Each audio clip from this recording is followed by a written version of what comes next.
آپ کا دوسرا سوال، تو 3 طلاق کا کہہ رہے تھے کہ میڈیا کافی 3 طلاق اچھال رہی ہے، اور اس کا کیا جواب ہے؟ افسوس کی بات ہے کہ معاشرے میں، مسلمان کے معاشرے میں 3 قسم کی طلاق ہے۔ مسلمان کے معاشرے میں، سوسائٹی میں، ایک طلاق بدعت، طلاق ایک ساتھ میں کو ہو جاتی ہے۔ ایک طلاق حسن، جو طلاق دو، 1 ماہ رکو حیض کے لیے، پھر طلاق دو، پھر رکو، پھر تیسرا طلاق دو۔ اور تیسرا طلاق کے احسن، جو بالکل صحیح طریقہ ہے، جو قرآن شریف کی ہے، طلاق دو اور 3 ماہ رکو۔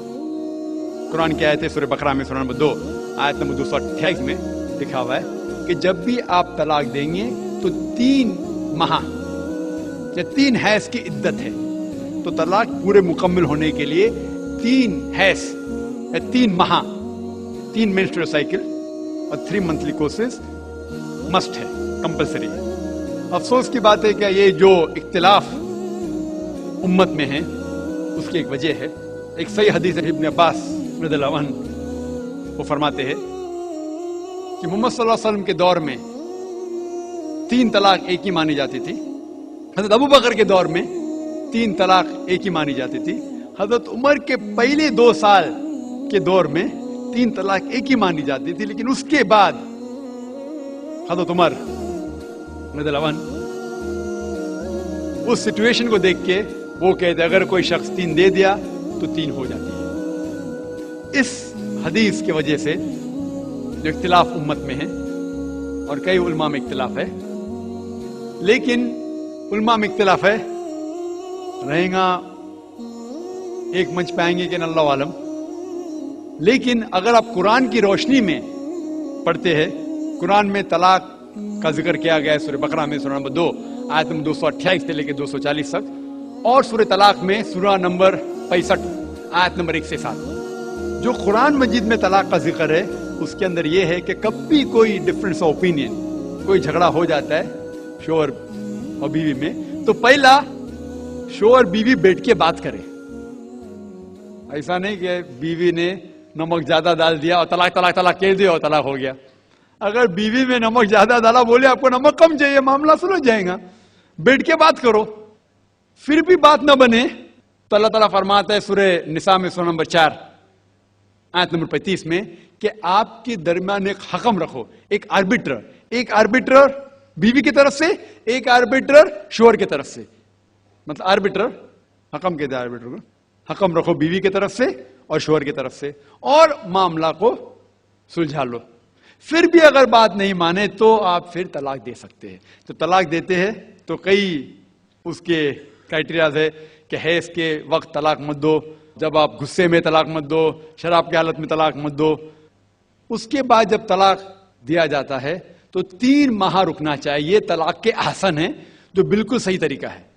طلاق دو اور 3 ماہ رکو، اور 3 ماہ کے اندر اگر آپ رجوع کرنا چاہتے ہیں اپنی بیوی سے تو رجوع ہو سکتے، الحمدللہ۔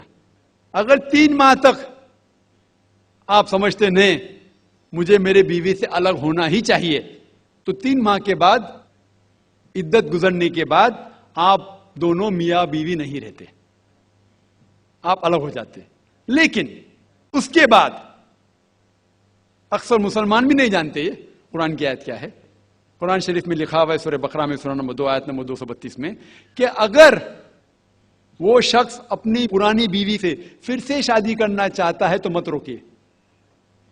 تو اگر طلاق ہو چکا ہے صحیح طریقے سے، طلاق کے احسن کے طریقے سے، اور 3 ماہ ہو گئے، عدت گزر گئی، 6 مہینے بعد اگر لگا بھائی جو میں نے کیا غلط کیا، میں پھر سے شادی کرنا چاہتا ہوں، تو وہ آدمی اپنی پرانی بیوی سے پھر سے نکاح کر سکتا ہے، لیکن نیا نکاح نیا مہر،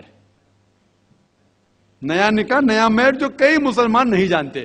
افسوس کی بات ہے کہ ہم مسلمان قرآن کو ترجمے کے ساتھ پڑھے ہی نہیں، صحیح حدیث کو ترجمے کے ساتھ پڑھے ہی نہیں۔ اگر ہم قرآن شریف کو صحیح طریقے سے پڑھیں گے اور صحیح حدیث پہ عمل کریں گے تو یہ جو غلط فہمیاں ہیں دور ہوئیں گی۔